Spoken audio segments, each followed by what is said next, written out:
Bismillahirrahmanirrahim. Assalamualaikum warahmatullahi wabarakatuh. Alhamdulillahi ala ihsani wa syukru lahu ala taufiqihi wa amtinani wa ashhadu an la ilaha illallah wahdahu la syarika lah ta'ziman li sya'ni wa ashhadu anna Muhammadan abduhu wa rasuluhu ad-da'i ila ridwani sallallahu alaihi wa ala alihi wa ashabihi wa ikhwani amma ba'd. Fa ikhwani fid din wa akhwati fillah, kaum muslimin dan muslimat yang saya cintai dan saya muliakan rahimani wa rahimakumullah. Kita kembali bersyukur kepada Allah Subhanahu wa taala yang sampai hari ini terus mencurahkan kepada kita nikmat demi nikmat. Nikmat waktu luang, nikmat sehat, nikmat Islam, sehingga alhamdulillah kita telah menegakkan kewajiban besar salat subuh secara berjamaah. Dan Allah Subhanahu wa taala berfirman dalam Al-Qur'an, "Inna Qur'anal fajr kana mashhuda." Sesungguhnya salat subuh itu disaksikan oleh malaikat. Iya. Bahkan dalam hadits Aisyah radhiyallahu anha, Rasulullah sallallahu alaihi wasallam menegaskan, "Raka'atul fajri khairun minad dunya wa ma fiha." 2 rakaat sunnah sebelum subuh lebih baik daripada dunia dan seisinya. Bahkan Nabi pernah bangun kesiangan satu peperangan. Sebutkan di situ tidak ada yang membangunkan beliau dan para sahabat kecuali teriknya matahari. Belum sholat subuh mereka. Setelah itu beliau dan para sahabat terbangun, tidak langsung sholat subuh, padahal sudah lewat waktunya. Beliau tetap sholat sunnah 2 rakaat. Bahkan dalam kondisi mukim dan safar, beliau tidak pernah meninggalkan 2 rakaat sebelum subuh. Karena itu ada seorang sahabat habis sholat subuh langsung sholat 2 rakaat, tidak sempat sholat sunnah. Ditanya oleh Nabi SAW, sholat apa kamu itu? Sahabat ini menjawab, saya tadi tidak sempat sholat sunnah 2 rakaat. Lalu beliau diam. Ini menunjukkan beliau setuju, takrir. Jadi kalau kita tidak sempat sholat 2 rakaat sebelum subuh, tidak mengapa kita qadha. Kita ganti, tapi yang lebih afdal kata para ulama, nanti setelah terbit matahari.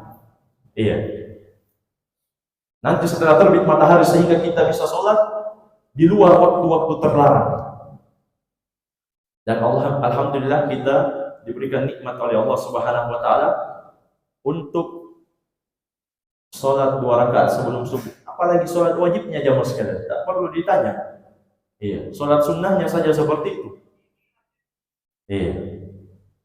Dan salam dan salawat kita kirimkan kepada Nabiullah Muhammad sallallahu alaihi wasallam.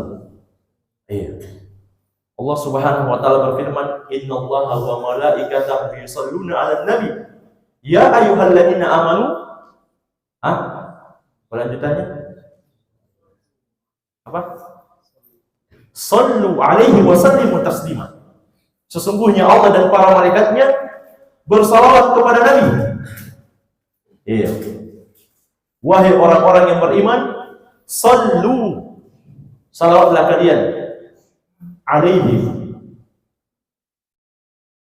wa taslima, dan kirimkanlah salam kepada beliau sallallahu alaihi wasallam. Para ulama menjelaskan salawat Allah kepada hambanya adalah ats-tsana'u alaihi, pujian Allah untuk hambanya fil mala'il a'la, di hadapan para malaikat. Jadi kalau Allah bersalawat, bukan Allah beribadah. Sebagian orang salah paham, katanya tidak ada ibadah yang Allah kerjakan kecuali salawat katanya. Tapi yang benar, salawat Allah kepada hambanya maksudnya as-sana'u alaihi fil mala'il a'la. Pujian Allah untuk hambanya di hadapan para malaikatnya. Sementara salawat malaikat kepada hamba Allah adalah al-istighfar lahu. Dimohonkan ampun kepada Allah Subhanahu wa taala dari para malaikat. Sementara salawat kita kepada baginda Rasulullah SAW maknanya kita doakan agar Allah selalu memuji beliau di hadapan para malaikat. Itu makna yang dijelaskan oleh para ulama. Jadi bahkan Syekhul Islam Muhammad bin Abdul Wahhab menutup setiap risalahnya dengan wassallallahu ala nabiyina Muhammadin wa ala alihi wa sahbihi wa ajma'in. Semoga salawat Allah senantiasa tercurah kepada Nabi Muhammad sallallahu alaihi wasallam. Jadi Wahabi juga bersalawat. Tidak benar kalau Wahabi anti salawat. Salawat itu sallallahu alaihi wasallam. Jadi Syekh Shalih Al-Fauzan hafizahullah dalam Syarah Nawaqidil Islam, beliau katakan berdasarkan ayat ini kita disyariatkan bersalawat termasuk dalam doa kita. Sebelum minta, sebelum berdoa, itu termasuk adab dalam berdoa.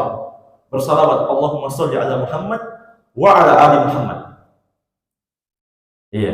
Jamaah sekalian rahimani wa rahimakumullah. Insyaallah subuh yang berbahagia ini kita akan menyampaikan beberapa bekal terbaik untuk kehidupan setelah mati. Yang pertama adalah tentunya tauhid. La ilaha illallah. Itu bekal terbaik untuk menghadap Allah Subhanahu wa taala. Bahkan itu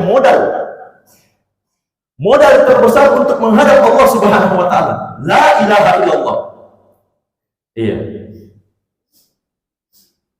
Allah Subhanahu wa taala berfirman dalam surah Ibrahim di ayat yang ke-27. Yuthabbitullahu alladhina amanu bil qawli tsabiti fil hayatid dunya wa fil akhirah. Allah Subhanahu wa taala menguatkan orang-orang yang beriman bil qawli tsabit, dengan al-qaul ats-tsabit. Para ulama ahli tafsir mengatakan makna al-qauli tsabit adalah la ilaha illallah fil hayatid dunya wa fil akhirah. Allah kuatkan orang-orang yang beriman dengan la ilaha illallah di kehidupan dunia. Maksudnya sebelum dia mati, sebelum dia meninggal. Wa fil akhirah, dan di akhirat. Maksudnya ketika dia masuk ke alam kubur. Jadi jamaah sekalian, ulama sepakat ada fitnah kubur.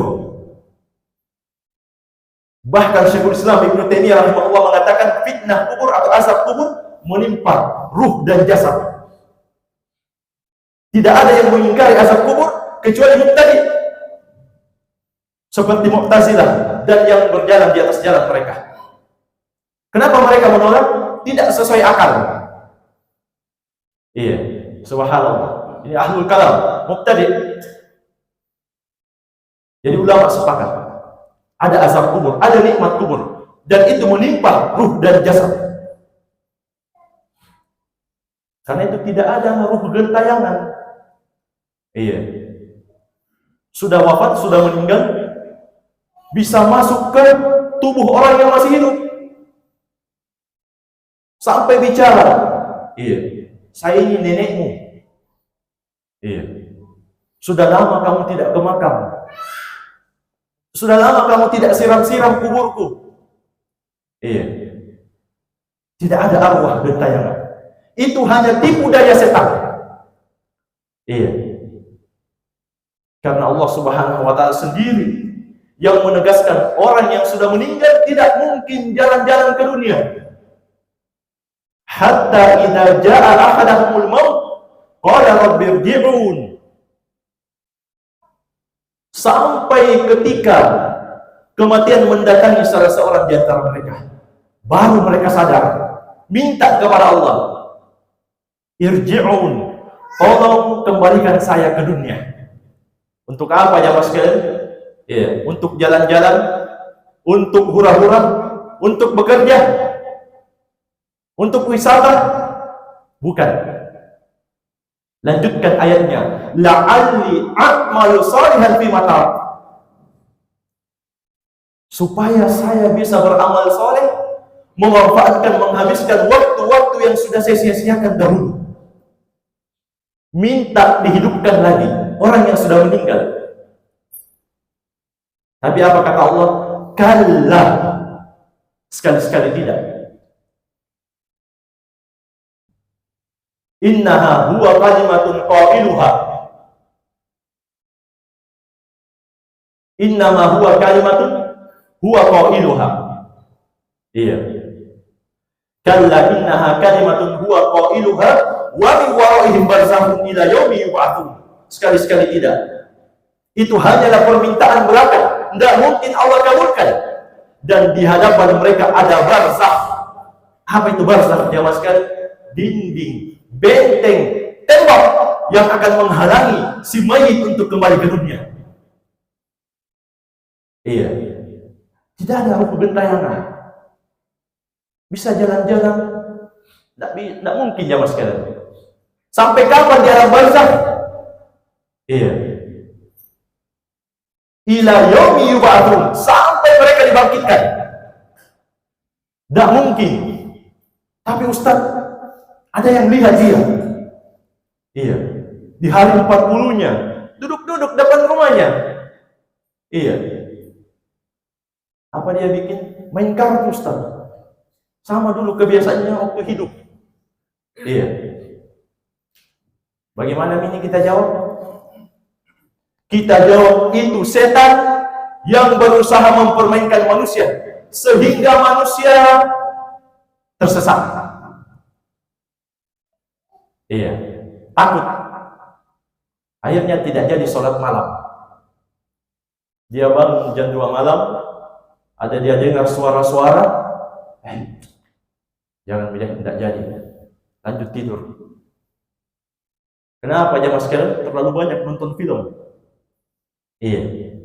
Terus siapa itu yang duduk-duduk di depan? Nah, dia sudah wafat. Gampang saya jawabannya jamaah sekalian. Nabi SAW sudah mengabarkan nanti Dajjal akan muncul di akhir zaman. Nabi sudah wanti-wanti memang, ingat-ingatkan memang. Jangan dekat-dekat Dajjal. Bahkan kita disyariatkan untuk membaca doa, di antaranya adalah minta perlindungan penjagaan dari Dajjal. Siapa yang hafal doa? Minta perlindungan dari Dajjal. Ayo. Santri. Allahumma inni a'udzubika min adzabi jahannam. Setelah itu wa min adzabil qabr wa min fitnatil mahya wal mamat wa min syarri fitnatil masiihid dajjal. Nabi wanti-wanti akan ada Dajjal nanti. Jangan dekat-dekat, kamu akan terfitnah. Tapi ada seorang pemuda yang tetap melanggar. Iya, dia pun mendekati Dajjal. Dia katakan, kamu Tuhan. Kalau memang kamu Tuhan, hidupkan ayah dan ibuku. Maka Dajjal pun mendatangkan ayah dan ibunya. Persis wujud ayah dan ibunya. Bahkan yang didatangkan Dajjal ini, ayah dan ibunya menyuruh dia beriman kepada Dajjal. Beriman kamu wahai anakku kepada Dajjal. Dia itu Tuhan. Setelah itu Nabi menegaskan, siapa ayah dan ibunya yang didatangkan oleh Dajjal ini? Dia adalah jin laki-laki dan jin perempuan. Setan laki-laki dan setan perempuan. Bayangkan jamaah sekalian. Iya, jin bisa menyerupai persis ayah dan ibu laki-laki tersebut yang disebutkan dalam hadis. Jadi jangan tertipu. Iya. Sok berani saja. Jangan tunjukkan kalau kita takut. Iya. Jadi tidak mungkin ada arwah gentayangan. Itu hanya tipuan setan. Dan ulama sepakat, orang yang sudah meninggal itu tempatnya di alam kubur. alam barzakh. Iya. Dan Allah Subhanahu wa taala menguatkan orang-orang yang beriman dengan la ilaha illallah di kehidupan dunia dan di alam kubur. Wa yudillullahu dzalimin, sedangkan Allah akan sesatkan, Allah akan menyesatkan orang-orang yang zalim. Iya. Jadi orang yang meninggal itu jamaah sekalian belum tentu mendapatkan RIP. Apa itu RIP? Rest in peace. Istirahat dalam ketenangan. Walaupun non muslim, banyak ucapan RIP. Iya. Justru kata Nabi SAW dalam hadis Utsman bin Affan, innal qabr awwalu manazilil akhirah. Sesungguhnya kubur itu awal persinggahan negeri akhirat. Iya, bukan tempat istirahat. Bukan tempat, iya. Apalagi kalau dia kufur kepada Allah, tidak mungkin dia beristirahat. Justru dia akan diremukkan tulang-tulangnya, sebagaimana dalam hadis yang sahih. Makanya Allah tegaskan di ayat yang kita baca tadi, wa yudillullahu dzalimin wa yaf'alullahu ma yasha. Allah menyesatkan orang-orang yang zalim. Maksudnya Allah tidak menolong, tidak membantu dia menjawab di alam kubur, dan Allah melakukan apa yang Allah kehendaki, pasti penuh dengan hikmah. Jadi ada orang yang disiksa di kubur, ada yang mendapatkan nikmat. Iya. Karena itu kata Nabi tadi, sesungguhnya kubur itu awal persinggahan negeri akhirat. Fa in naja minhu fama ba'dahu aisar. Siapa yang selamat di fitnah kubur, nanti kehidupan setelahnya akan lebih mudah. Dia akan lebih mudah untuk melewati sirat sampai ke telaga, sampai masuk ke surga. Wa illam yanju minhu fama ba'dahu asyaddu minhu. Kemudian kata Nabi sallallahu alaihi wasallam, tapi siapa yang tidak lolos di fitnah kubur, dia tidak bisa menjawab. Iya. Dia tidak bisa menjawab. Justru yang dia katakan la adri sami'tun nasa yaqulun syai'an faqultuhu. Saya tidak tahu. Dia hanya jawab saya tidak tahu. Ketika ditanya siapa Rabbmu, saya tidak tahu. Saya dengar orang-orang bilang begitu, saya juga bilang begitu. Taklid, ikut-ikutan. Tidak belajar dia. Maka kata Nabi, fama ba'dahu asyaddu minhu. Nanti ujian setelah kubur untuknya akan lebih dahsyat lagi. Kemudian kata Rasulullah sallallahu alaihi wasallam, ma ra'aitu manzaran qat illa wal qabru aqdaq minhu. Saya belum pernah melihat pemandangan yang lebih mengerikan daripada kehidupan kubur. Iya. Karena itu bekal terbaik yang pertama adalah tauhid, la ilaha illallah. Dan Nabi sallallahu alaihi wasallam mengatakan, "Man kana akhir kalamihi la ilaha illallah, dakhala al-jannah." Siapa yang akhir ucapannya la ilaha illallah, pasti masuk surga. Apa makna la ilaha illallah? La ma'budu haqqun illallah. Tidak ada sesembahan yang benar kecuali Allah Subhanahu wa taala. Semua yang disembah selain Allah adalah sembahan yang batil. Itu makna la ilaha illallah. Makanya Abu Jahal tidak mau ucapkan. Iya, karena mereka paham makna la ilaha illallah. Semua yang disembah selain Allah harus kita nyatakan syirik. Kita salah-salahkan, kita sesat-sesatkan. Itu makna la ilaha illallah. Makanya musyrikin jahiliyah, musyrikin Mekah datang kepada Abu Thalib. Datang apa? Bawa kue? Bukan. Datang dia ingatkan, suruh ponakanmu itu Muhammad berhenti menyalah-nyalahkan sesembahan kami. Iya. Suruh ponakanmu berhenti dakwah. Suruh Muhammad berhenti mensyirikkan kami. Itu permintaan kafir Quraisy. Jadi kalau ada orang yang keberatan dengan dakwah tauhid, iya, sudah ada pendahulunya dahulu. Kalau ada yang keberatan dengan dakwah yang mengingatkan dari bahaya syirik, sudah ada jalannya orang-orang terdahulu. Yang tidak boleh itu jamaah sekalian, mensyirik-syirikkan yang tidak syirik, menyalah-nyalahkan yang benar, itu yang tidak boleh.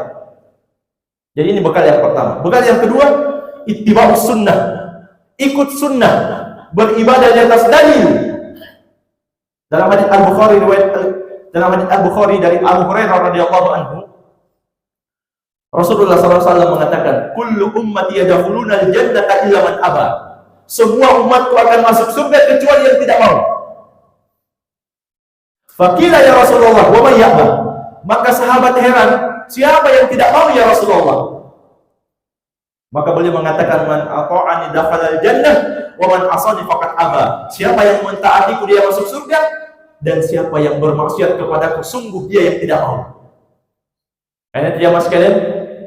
Ya, ini bekal yang kedua. Bekal terbaik untuk kehidupan setelah mati, mengikuti sunnah. Apa maknanya sunnah jamaah sekalian? Kata Syekh Ibnu Utsaimin rahimahullah dalam Syarah Lum'atul I'tiqad, akidah, amalan yang dibawa oleh Rasulullah SAW dan para sahabat, itu maknanya sunnah. Iya. Ringkasnya, harus punya dalil beribadah. Tidak boleh marah jamaah sekalian kalau kita tanya dalil. Iya. Jadi ada pendekar itu marah kalau ditanya dalil. Katanya sedikit-sedikit dalil. Kamu saja yang masuk surga, kamu saja yang benar. Jamaah sekalian, kalau kita tanya dalil itu kita sayang sama dia. Karena syarat diterimanya ibadah ada dua. Iya, siapa yang bisa jawab? Syarat ibadah diterima ada dua. Sayang tidak ada hadiah ini. Iya. Biasa ada hadiah. Yang pertama apa? Ayo, angkat tangan satu orang. Jangan beraninya keroyokan. Iya. Syarat ibadah dua. Ayo, irfa' yadakum. Irfa'u yadakum. Angkat tangan kalian. Tidak apa-apa, buka catatan. Iya. Ayo. Kul. Syarat ibadah dua. Kita tiap hari ibadah ini. Masa kita tidak tahu syaratnya? Iya, padahal tidak sesuai Rasul. Ittiba. Iya, ikhlas. Hanya untuk Allah, bukan riya. Tulus beribadah, hanya mengharap wajah Allah, ridha Allah, bukan pujian manusia. Ini syarat yang pertama. Syarat yang kedua, ittiba'us sunnah. Ada dalilnya, mengikuti sunnah. Jadi jangan marah kalau kita tanya dalil, kita sayang sebenarnya. Kita kasih contoh jamaah sekalian. Ada orang tua yang tiap hari menyuruh anaknya sholat. Susah sekali anaknya disuruh sholat, apalagi sholat subuh. Iya. Tapi kalau dibisik-bisiki, nanti kita ke mall. Iya. Itu 2 kali saja paling banyak itu. Langsung dia lompat. Tapi sholat subuh susah. Kalau ada orang tua, misalnya, dia bangunkan anaknya untuk sholat. Satu ketika dia lihat anaknya sholat dalam keadaan tidak berwudu, pasti dia panggil anaknya, sini. Iya, kamu tadi tidak sholat. Apa? Kamu tadi tidak wudu sholat. Iya, itu tidak sesuai dalilnya. Tidak sah sholatmu, tidak diterima sholatmu. Iya, kata anaknya, mana dalilnya Abi? Iya, kata abinya, dulu belum hafal, sekarang lupa. Iya. Jadi abinya juga harus hafal dalil. Iya. Apa dalilnya? Rasulullah SAW bersabda, Inna Allah la yaqbalu salata ahadukum idza ahdatha hatta yatawadda. Allah Subhanahu wa taala tidak mungkin menerima salat salah seorang di antara kalian kalau mereka berhadath sampai dia wudu. Tidak mungkin Allah terima. Walaupun dia ikhlas kalau dia tidak wudu. Itu dalilnya. Iya. Apakah kita katakan jamaah sekalian, orang tua ini tidak sayang anaknya karena sedikit-sedikit tanya dalil? Tidak mungkin. Justru itu bukti orang tua sayang kepada anak. Agar supaya sholatnya sah, diterima, makanya disuruh wudu, diingatkan dalil. Karena itu jamaah sekalian, ustaz atau dai atau ulama yang sedikit-sedikit tanya dalil, itu adalah ulama atau ustaz atau dai yang sayang kepada umat, yang perhatian kepada umat, yang cinta kepada umat. Iya. Jadi bekal yang kedua, ittiba, mengikuti akidah Rasulullah SAW dan para sahabat. Iya. Dan Rasulullah SAW pernah bersabda, "Wasataftariqu ummati ala 73 firqah, kulluha finnar illa wahidah." Umatku, umat Islam akan terpecah menjadi 73 golongan. Semua dalam neraka kecuali satu. Para sahabat bertanya, "Man hum ya Rasulullah?" Siapa yang satu itu? Yang selamat? Iya. Kata Nabi SAW, "Ma ana alaihi wa ashabi." Yang mengikuti sunnahku dan sunnah para sahabatku.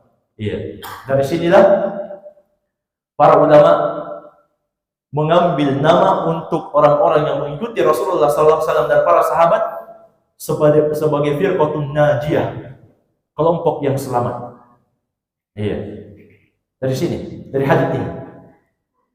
Ini bekal yang kedua. Bekal yang ketiga jamaah sekalian, menegakkan sholat. Ini bekal yang terbaik untuk kehidupan setelah mati, sholat. Karena amalan yang paling pertama yang Allah periksa adalah sholat. Kalau sholat beres, aman, lanjut, semua akan baik. Tapi kalau sholat rusak jamaah sekalian, semua amalan ikut rusak. Sebagaimana kata Nabi SAW, "Inna awwala ma yuhasabu bihil abdu yawmal qiyamah as-shalah." Sesungguhnya amalan yang paling pertama Allah periksa pada hari kiamat adalah sholat. Fa idza sholahat sholat sairu amalihi. Kalau sholatnya top, mantap, beres, tidak pernah bolong-bolong, dia tegakkan rukunnya, wajib-wajibnya, bahkan sunnahnya, diperiksa, bagus sholatnya, semua amalannya ikut baik. Apa maksudnya kata para ulama? Kalau sholat seseorang bagus, Allah akan bimbing dia untuk memperbaiki amalan-amalan yang lain. Ikut semua baik. Wa in fasada sa'iru amali. Kebalikannya jamaah sekalian. Kalau sholatnya rusak, bolong-bolong, iya. Kadang sholat, kadang tidak, iya. Bahkan kalau sholat pun la yadhkuruna Allah illa qalilan. Sholatnya orang-orang munafik tidak ingat Allah kecuali sedikit saja. Iya. Apa yang dia ingat di sholat? Kapan lagi hari Jumat ini supaya HP bisa dibagikan? Iya. Dia ingat yang main-main saja, yang canda-candaan saja. Dia tidak ingat Allah kecuali sedikit dalam sholat. Ini sholatnya kaum munafikin. Jadi Allah sampai mengingatkan, iya, akan datang nanti generasi yang menyia-nyiakan sholat. Dalam surah Maryam di ayat yang ke-59, Allah Subhanahu wa taala berfirman, "Fa khalafa min ba'dihim khalqun adha'us shalah wattaba'us syahwat fa sawfa yalqawna ghayya." Akan datang nanti generasi yang buruk. Iya. Mereka itu kerjanya menyia-nyiakan salat dan mengikuti syahwat. Kata Sidi rahimahullah dalam tafsir beliau, orang yang menyia-nyiakan salat pasti mengikuti syahwat. Menyia-nyiakan salat. Salat asar kalau sudah mau masuk maghrib. Salat duhur kalau sudah mau masuk asar. Tidak perhatian dengan waktu salat. Fasawfa yalqawna ghayya. Kelak orang-orang yang modelnya seperti ini akan mendapatkan goyah. Goy, apa itu goy? Jamaah sekalian, al-goy dua penafsirannya. Yang pertama, kerugian, kecelakaan. Yang kedua adalah nahrun fil jahannam atau nahrun fil jahannam. Lembah di neraka jahannam yang sangat dalam, lagi busuk baunya. Itu yang akan menjumpai orang-orang yang menyia-nyiakan salat. Karena itu jamaah sekalian, ini bekal yang ketiga yang terbaik untuk kehidupan setelah mati. Jaga sholat kita. Iya, sholat itu tiang agama. Bahkan sampai-sampai ulama yang mewajibkan sholat jamaah itu dalilnya adalah firman Allah, warka'u ma'ar raki'in, rukuklah kalian semuanya bersama orang-orang yang rukuk. Iya, mau ditakwil kemana ayat ini? Sehingga menjadi sunnah. Rukuklah kalian bersama orang-orang yang rukuk. Di mana orang-orang rukuk? Di masjid jamaah sekalian. Bahkan ada namanya sholatul khauf, sholat dalam kondisi takut. Iya. Nabi dan para sahabat tidak meninggalkan jamaah walaupun dalam kondisi perang. Iya. Bahkan Lajnah Daimah mengatakan orang yang musafir kalau dia dengar azan maka dia tetap wajib menjawab azan itu, datang sholat. Iya. Saking pentingnya berjamaah. Sampai-sampai Syekh Ibnu Baz rahimahullah ditanya, apa hukumnya orang yang sholat masjidnya sudah penuh? Iya. Sampai di luar di jalan. Sah atau tidak? Kata Syekh Ibnu Baz rahimahullah, selama dia saksikan atau bersambung safnya, dia saksikan saf di depannya, maka sah sholatnya. Karena urgennya, pentingnya sholat berjamaah. Iya. Bahkan para sahabat itu kalau mau dia tandai orang-orang munafik, iya, tandai saja waktu subuh dan isya, dia tidak mungkin datang sholat. Itu tanda ciri orang-orang munafik. Ini bekal yang ketiga. Kemudian bekal yang keempat jamaah sekalian, yang terbaik, yang akan menjadi bekal kehidupan setelah mati adalah akhlak yang mulia. Iya. Jadi jamaah sekalian, jangan salah dengan sebagian jargon-jargon orang. Apa katanya? Yang penting tauhid mantap. Iya. Tidak masalah tidak senyum. Iya. Garang dia. Sesama ahlu sunnah tidak mau salam. Katanya ini manhaj. Iya. Jamaah sekalian. Iya. Pernah sahabat mengabarkan kepada Nabi sallallahu alaihi wasallam, ada seorang wanita tasumun nahar, rajin puasa sunnah, wa taqumul lail, rajin salat malam. Perhatikan jamaah sekalian, hadisnya sahih. Rajin puasa sunnah, rajin salat malam. Wa tu'di jironaha, tapi lisannya tajam kepada tetangga. Dia suka sakiti tetangganya. Kata Nabi sallallahu alaihi wasallam, hiya finnar, tempatnya neraka. Bayangkan jemaah sekalian. Iya. Rajin puasa, rajin salat malam, tapi kasar. Iya. Kata Nabi, dia di neraka. Perhatikan jemaah sekalian. Ada orang yang masuk neraka bukan karena syirik, tapi karena akhlak yang buruk. Iya. Jadi jangan pandang enteng akhlak. Justru para ulama mengatakan termasuk cacat dalam manhaj adalah akhlak yang buruk. Iya. Yang penting tauhid, Ustaz. Yang penting tidak syirik. Iya, tidak apa-apa kita di neraka kan tidak kekal. Naudzubillah. Nas'alullah al-afiyah. Iya. Ini manhaj yang cacat. Jadi ada orang yang masuk neraka karena buruk lisannya, suka menyakiti tetangga. Kemudian sahabat melanjutkan hadisnya. Fulana, seorang wanita, tusallil maktubat wa tasaddaq bil atwari minal aqid. Tapi ada juga ya Rasulullah seorang wanita, dia hanya sholat wajib saja, tidak melakukan yang sunnah. Sedekah juga sedikit, potongan-potongan keju. Wala tuqdi jirona, tapi akhlaknya bagus terhadap tetangga. Tidak suka menyakiti tetangga, tidak suka menzalimi tetangga, tidak suka ribut-ribut. Iya, tidak suka putar musik.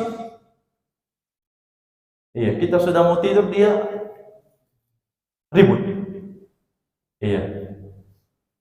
Kata Nabi sallallahu alaihi wasallam, "Dia fil jannah." Dia berada di surga. Perhatikan, para ulama menjelaskan jamaah sekalian. Kenapa yang rajin ibadah sunnah tapi menyakiti tetangga bisa masuk neraka, sementara yang melakukan wajib saja tapi tidak melakukan maksiat, tidak menyakiti tetangga bisa masuk surga? Ulama menjelaskan karena pokok ajaran Islam, inti agama Islam melaksanakan kewajiban dan menjauhi larangan. Itu porosnya, itu sunnahnya sebagai tambahan. Tapi siapa yang melakukan yang wajib dan menjauhi yang haram, maka itu sudah modal besar untuk masuk ke dalam surga. Iya, walaupun sunnahnya kurang. Ini akhlak. Bekal yang keberapa? Yang keempat. Kemudian bekal yang terakhir. Iya. Jangan tidur dulu ya. Bekal yang terakhir. Iya. Membantu kaum muslimin. Membantu kaum muslimin. Menolong kesulitannya. Kalau ada bencana, tidak bisa berangkat ke sana, minimal ada yang bisa kita kirimkan. Iya. Perhatikanlah sabda Nabi sallallahu alaihi wasallam. Beliau pernah mengatakan, "Man naffasa 'an mu'minin kurbatan min kurabi dunya, naffasallahu 'anhu kurbatan min kurabi yaumil qiyamah." Siapa yang melepaskan satu kesulitan orang yang beriman di dunia, maka Allah akan lepaskan satu kesusahannya nanti di hari kiamat. Wa man yassara 'ala mu'sirin fid dunya yassarallahu 'alaihi fid dunya wal akhirah. Siapa yang memudahkan orang yang sulit di dunia, Allah akan mudahkan dia di dunia dan di akhirat. Wa man satara musliman satarallahu 'alaihi fid dunya wal akhirah. Siapa yang menutupi dosa orang yang beriman. Maksudnya dosa apa? Dosa yang dia tidak sengaja lakukan, dia berusaha untuk tutupi, tapi kebetulan dia lihat, dia tutupi, dia nasihati tetap, dia tutupi aibnya saudaranya, maka Allah akan tutupi aibnya pada hari kemudian, di dunia dan di akhirat. Kemudian Nabi sallallahu alaihi wasallam menegaskan, "Wallahu fi aunil abdi, maka al-abdu fi auni akhi." Allah akan senantiasa menolong seorang hamba selama hamba tersebut menolong saudaranya. Bekal yang terbaik yaitu menolong kaum muslimin. Karena itu jamaah sekalian, kita tutup dengan nasihat Syekh Abdul Razak Al-Badr hafizahullah. Iya, kita sering lihat atau bisa lihat pelajaran-pelajaran beliau di medsos. Syekh Abdul Razak Al-Badr lembut orangnya. Iya. Baik, lembut, akhlaknya Masya Allah. Iya. Kata beliau, "Kullama qawiya imanu syakhs, qawiyat rahmatuhu bi ikhwani." Setiap kali imannya seseorang itu kuat, maka pasti rasa sayangnya juga kepada saudaranya akan kuat. Iya. Perhatikan jamaah sekalian. Beliau katakan ukuran iman yang kuat adalah semakin kuatnya rasa sayang kepada saudara. Iya. Fa quwwatuha fil abdi min quwwati imani. Kuatnya rahmat, sayang, perhatian seorang hamba kepada saudaranya termasuk ciri kuatnya keimanannya. Jadi kalau memang tauhidnya mantap, pasti akhlaknya atau sayangnya kepada saudara atau sesama muslim akan mantap juga. Iya. Pasti itu jamaah sekalian. Wa da'fu min da'fi iman. Kemudian kata beliau rahimahullah atau hafizahullah, lemahnya iman seseorang atau lemahnya perhatian, sayangnya kepada sesama saudaranya termasuk dari tanda lemahnya imannya. Iya. Wa hadza dhahirun fi qoulihi alaihi salatu wassalam. Inilah yang dimaksud dalam sabda Nabi sallallahu alaihi wasallam, "Matsalul mu'minina fi tawaddihim wa tarahumihim wa ta'atufihim matsalul jasadi." Perhatikan jamaah sekalian. Iya. Perumpamaan orang-orang yang beriman dalam kasih sayangnya, lemah lembutnya, rahmat merahmatinya, seperti satu tubuh. Iya. Jadi orang yang beres imannya, sempurna imannya, pasti besar rasa sayangnya kepada saudaranya, apalagi sesama ahlu sunnah. Iya.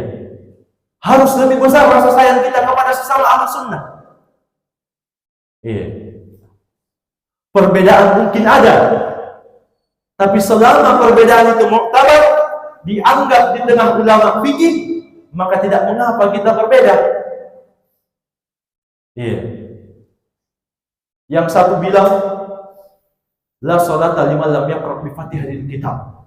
Tidak ada sholat bagi orang yang tidak membaca surah Al-Fatihah. Kalau rukuk tidak dapat satu rakaat. Yang satu mengatakan dapat berdasarkan hadits Abu Bakar. Iya. Abu Bakar telat datang sholat jamaah. Di pintu beliau sudah rukuk, ribut, duk-dak, datang sampai beritanya kepada Nabi. Iya. Nabi katakan, iya. Zadakallahu hirsan wa la ta'ud. Semoga Allah menambah semangatmu salat jamaah. Jangan kamu ulang lagi. Iya. Nabi tidak katakan tambah satu, tidak. Padahal Abu Bakar ini sudah rukuk dari pintu, masuk ke shaf. Iya. Ketika itu tidak buru-buru imamnya. Iya. Baru subhana rabbiyal azim langsung sami Allahu liman hamidah. Iya. Tunggu sedikit ikhwan yang baru wudu. Iya. Selama tidak memberatkan makmum yang lain. Ini beda pendapat. Ada yang mengatakan dapat kalau tidak Al-Fatihah, ada yang mendapatkan tidak dapat. Syekh Ibnu Baz, demikian pula Syekh Ibnu Utsaimin rahimahullah menguatkan pendapat dapat walaupun dia tidak baca surah Al-Fatihah. Iya, tapi jangan tahdir ya. Ini beda pendapat yang dibolehkan. Besok-besok antum tahdir lagi. Iya. Katanya di Nur Al-Hamad itu, iya. Tidak baca Al-Fatihah dapat rukuk. Dapat. Ini fatwa Syekh Ibnu Baz dan Syekh Ibnu Utsaimin rahimahullah. Bahkan kata Syekh Ibnu Utsaimin, kalau orang tidak sempat baca Al-Fatihah, gugur kewajibannya. Tetap dia dapat. Misalnya imamnya sudah selesai rukuk, dia belum selesai baca Al-Fatihah, tetap dia ikut rukuk. Karena Nabi mengatakan innama ju'ilal imam liutamma bihi. Sesungguhnya imam itu dijadikan untuk diikuti. Fa idza kabbara fakabbiru. Kalau dia takbir, maka takbir. Kalau dia rukuk, maka rukuk. Dapat walaupun dia tidak sempat menghabiskan Al-Fatihahnya. Karena kata Syekh Ibnu Utsaimin rahimahullah, kalau kita rukuk saja dapat berdasarkan hadits Abu Bakar, apalagi kalau kita sempat berdiri. Kan begitu. Iya, tapi perbedaan pendapat ini tetap perbedaan pendapat ilmiah yang muktabar, yang dianggap di tengah para ulama. Tidak boleh kita saling berpecah. Yang tidak boleh itu beda pendapat kalau tidak ada dalilnya, jamaah sekalian. Iya. Apa itu tidak ada dalilnya? Tiba-tiba ada orang yang datang, baru lahir belakangan. Apa katanya? Jilbab itu tidak wajib, yang penting sopan. Iya, mentang-mentang anaknya tidak jilbab. Jelas ayatnya. Iya. Ya ayuhan nabi. Iya. Qul li azwajika wa banatika wa nisa'il mu'minin yudnina 'alaihinna min jalabibihinna. Jelas ayatnya. Wahai Nabi, katakan kepada istri-istrimu, kepada putri-putrimu, dan kepada wanita-wanita muslimah, hendaklah mereka menutupkan semua jilbab mereka ke seluruh tubuh mereka. Jelas ayatnya. Wanita itu kemana ini? Tidak ada kata sopan di situ, tidak ada. Jilbab menutup seluruh tubuh. Bahkan firman Allah Subhanahu wa taala, iya, wa yadribna bi khumurihinna ala juyubihinna. Hendaklah mereka semua para wanita menutupkan khimar-khimar mereka ke atas dada-dada mereka. Kata Aisyah radhiyallahu anha, ketika ayat ini turun, maka para sahabat wanita syaqaqna murutahunna, merobek kain-kain mereka.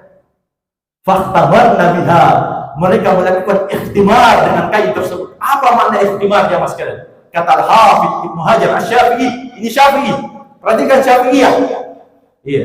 Perhatikan yang bermadhab Syafi'i. Apa kata Al-Hafidz Ibnu Hajar? Apa makna ikhtimar dengan kain-kain? Ayat ghattaina wujuhahunna, yaitu para wanita, para sahabat perempuan menutupkan wajah-wajah mereka. Cadar maksudnya. Iya. Bahkan kata Al-Hafidz, Ibnu Hajar Asy-Syafi'i, iya, karena adatun nisa qadiman wa hadithan yasturna wujuhahunna 'anil ajalib. Sudah menjadi kebiasaan dari dulu sampai sekarang, kata Hafid. Wanita itu kalau mau keluar, yasturna wujuhahunna, mereka tutup wajah-wajah mereka. Perhatikan, ini Syafi'iyah, termasuk yang ketat dalam masalah cadar. Makanya aneh, heran, tiba-tiba ada ustadz yang mengatakan atau dai, itu kan kebiasaan Arab. Iya. Apa dalilnya? Coba kalau dia ihram, coba kalau wanita ihram, umrah atau haji, dilarang itu pakai kaos tangan, dilarang itu menutup wajah. Justru itu dalil yang membantahmu. Berarti kalau tidak ihram, harus dia tutup wajahnya, tutup tangannya. Kalau ihram harus dia buka. Kalau tidak ihram, harus dia tutup. Itu dalil yang membantahmu. Iya. Karena itu kata Syekhul Islam Ibnu Taimiyah, tidak ada satupun dalil yang dipakai oleh mubtadi kecuali dalil itu pula yang membantahnya. Iya. Jamaah sekalian, sudah masuk waktu syuruk. Iya. Kalau masih ada waktu mungkin ada yang perlu dipertanyakan. Iya. Tapi jangan terlalu susah. Kalau susah jadi PR. Iya, yang gampang-gampang saja. Padahal.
Iya. Nenek-nenek yang sudah tua tidak perlu bercadar. Iya. Jamaah sekalian. Iya. Ini pernah ditanyakan ke Syekh Ibnu Baz rahimahullah tentang orang yang sudah tidak memiliki syahwat. Iya. Tidak memiliki syahwat. Tidak mengapa dia buka pakaian luarnya, maksudnya jilbab besarnya, dia pakai kerudungnya saja, iya. Tapi menutupnya lebih baik, iya. Jadi tanya nenek-nenek itu, menutupnya tetap lebih baik. Dan jamaah sekalian, nenek-nenek dulu dengan sekarang itu beda, iya. Sekarang umurnya sudah nenek-nenek tapi gayanya, iya. Subhanallah. Iya. Jadi memang mungkin dia tidak punya syahwat, tapi orang yang memandangnya bagaimana? Iya. Padahal Allah Subhanahu wa taala mengatakan, "Kullil mu'minin yaghuddu min absarihim wa yahfadhu furujahum." Katakanlah kepada orang-orang yang beriman laki-laki, hendaklah mereka tundukkan pandangan-pandangan mereka dan menjaga kemaluan-kemaluan mereka. Sekarang kalau orang yang memandangnya, iya, bisa terpancing syahwatnya, maka dia harus tutup. Iya, walaupun dia nenek-nenek. Iya. Jadi Allah perintahkan kepada orang-orang yang beriman supaya mereka menundukkan pandangan-pandangan mereka dan menjaga kehormatan-kehormatan mereka. Tidak ada cara yang lain jamaah sekalian kecuali seorang wanita atau wanita tersebut menutup semua anggota tubuhnya yang bisa memicu syahwat. Iya. Wa kullil mu'minat yaghdudna min absarihinna wa yahfazna furujahunna. Dan katakan juga kepada wanita-wanita muslimah, hendaklah mereka semua juga menjaga, menundukkan pandangan-pandangan mereka dan menjaga kesucian-kesucian mereka. Makanya aneh jamaah sekalian, kalau ada yang suka selfie. Mudah-mudahan saya tersinggung. Laki-laki yang suka selfie, perhatikanlah firman Allah ini. Katakanlah kepada wanita-wanita muslimah supaya mereka menundukkan pandangan-pandangan mereka. Bagaimana mereka mau menundukkan pandangan-pandangan mereka kalau kita suka selfie? Kita pasang foto kita di medsos kita. Wanita juga bisa tergoda jamaah sekalian, sama dengan laki-laki. Sama dengan laki-laki.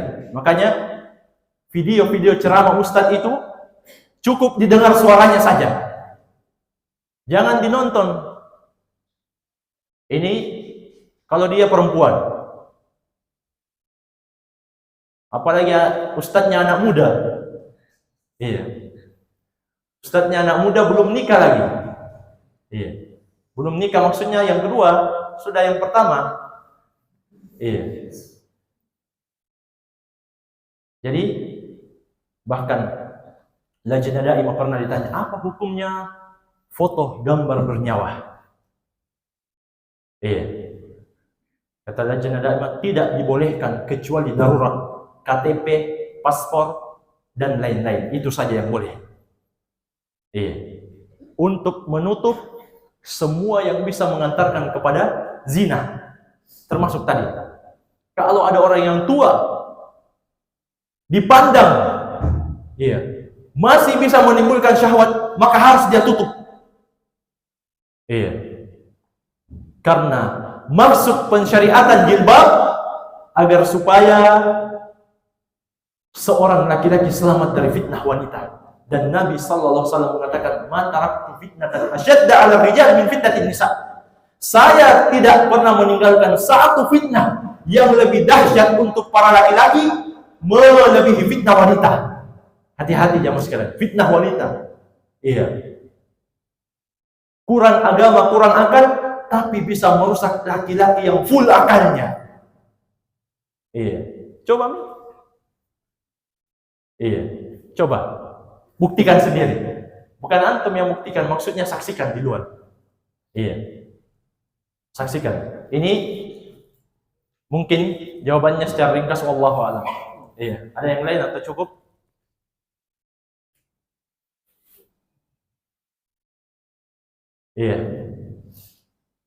Baik. Sudah masuk waktu syuruk? Mungkin ini saja yang bisa kita ambil pada subuh yang berbahaya ini. Lebih dan kurangnya saya mohon maaf. Wabillahi taufik. Subhanakallahumma wa bihamdik, asyhadu an la ilaha illa anta, astaghfiruka wa atubu ilaik. Wa sallallahu ala nabiyyina Muhammadin wa alihi wasallam.